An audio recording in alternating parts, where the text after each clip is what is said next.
So the first stock we're going to take a look at is PayPal. PayPal announced earnings on February 1st, and investors weren't too happy with what they saw. Over the last 9 months, PayPal stock has been really struggling. The stock hit all-time highs in July of 2021 and has continued to sell off since then. After the most recent earnings report, the stock dropped another 25% in a single day to just $130 per share, putting it at less than half of its value last summer. So what happened? Well, two big announcements came. First, PayPal lowered its 2022 profit outlook. PayPal expects that for the full 2022 year, revenue would grow by about 15 to 17%, coming in short of the 18% analysts had been forecasting. PayPal's seen the transition away from its partnership with eBay, inflation reducing consumer spending, and supply chain issues impacting cross-border payments all impact its top and bottom lines. On top of this, PayPal announced they were going to abandon the 5-year financial targets, which they had announced only a year ago. They were aiming to grow to 750 million active accounts by 2025, which would be double the amount of accounts that they had at the time of the announcement. They were also targeting $50 billion in revenue, which would require the company to grow at about 20% annually. So on February 1st, PayPal reported its fourth quarter earnings. PayPal reported earnings of $1.11 per share, missing the $1.12 expected, and revenue came in at $6.92 billion versus $6.87 billion expected. On top of this, PayPal, as I said earlier, announced a lower outlook for the next quarter, where they anticipate 87 cents per share versus the $1.12 that was expected. Now, when we look at how this quarter looks, the red on this chart is the earnings they just reported, and each full bar represents a full year of earnings from that date. So we can see while PayPal did see a good amount of profit growth since the beginning of 2022, it basically peaked about a year ago and has been coming back down since then. Now, looking at the past decade of revenue and net income, things don't look quite as bad, mostly because we're looking at a more zoomed out version of similar information. Overall, the company has continued to grow its revenue and profits, but between 2020 and 2021, PayPal has seen a slight decline in profit. Okay, so when we look at their expenses, we can see that just under half of their costs are associated with the actual transactions expenses. The rest is pretty standard operational expenses, but I do want to point out that the blue bar, the transaction and credit losses, increased by a lot as you would expect during 2020. These are basically the expenses from fraudulent transactions and their buyer and seller protection. Well, that expense throughout 2021 wasn't just lower than 2020, it was also lower than 2019 as well. Now, this is where things get pretty interesting. When I looked into the finances, PayPal included some pretty interesting graphs in their 10K. The first is their active accounts,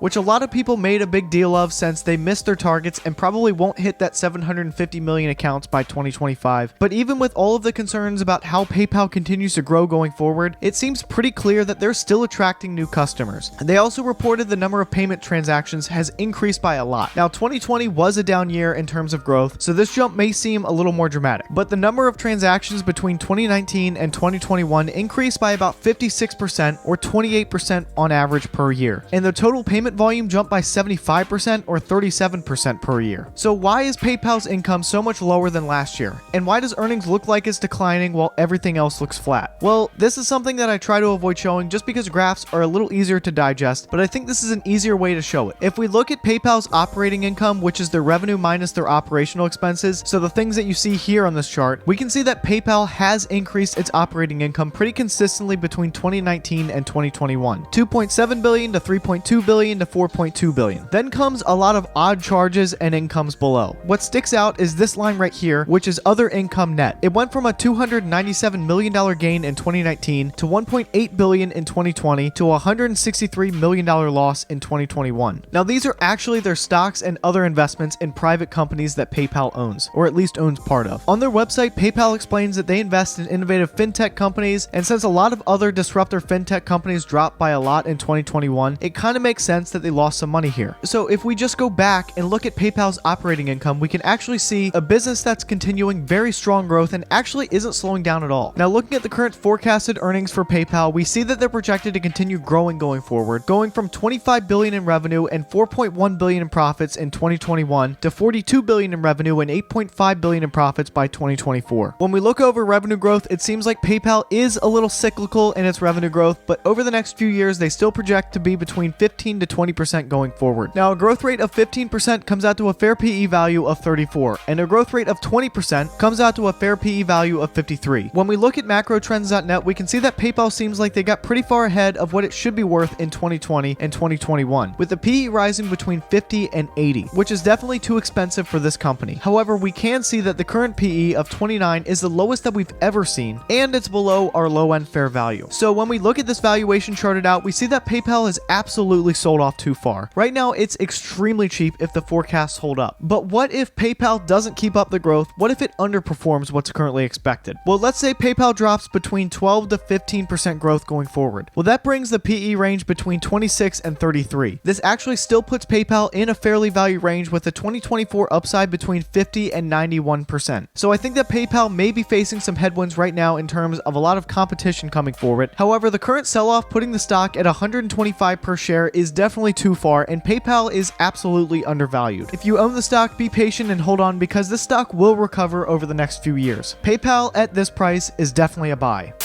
Now that video that you just watched is part of a much larger video where I covered earnings for multiple stocks. So if you want to see that video, click this right here. And as always, thanks for watching.